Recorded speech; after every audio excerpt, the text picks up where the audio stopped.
What were some of the lessons that you learned over time in building the organization, particularly with the team? The number one thing that is important in a law firm is culture, just like a team, just like a locker room.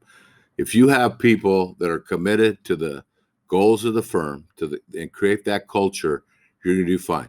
But if you have people, we used to call in football, the coach say, guys that have shit in their nose and they got a runny nose and they're in the locker room and they're changing, and the next guy next to them, they're not playing, or in a law firm, they're not getting the good cases. Then they start complaining and he starts giving it to him. And it's going around the locker room unless you have leadership and leaders and a culture that's defined, that's going to, permeate in your law firm. So I think number one is the culture and defining who you are and what you want to be. And for us, our culture is we're going to get the best results for the clients. We're going to do the best work. We're going to try the case if they're not going to pay what's fair and reasonable for the client.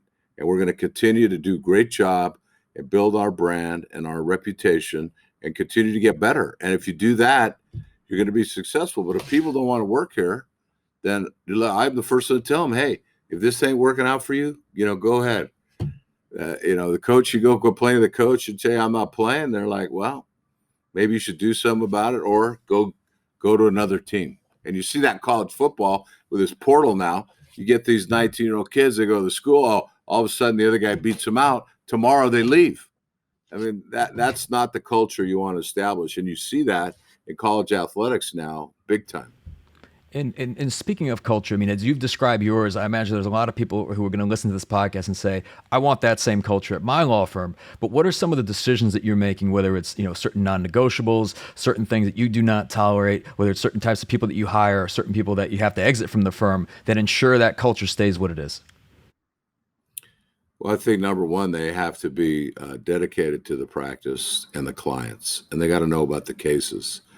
They got to work hard, but they got to know that it's not about them. It's always about the client, and it's the client comes first. It's not about them getting a big verdict or getting the headlines. It's about doing the right thing for the client. And if you keep that in mind, you're always right. It's when you stray from that and you want to get a bigger verdict and you don't want to settle, or you do whatever it takes to get out there in the media. Sometimes it's not advisable to go out of the media. It's not always a good thing, but people are more into themselves. This Tim, you can ask Tim Grover about this. Lying to oneself is another one of his factors or themes, where people are so busy out there in the social media or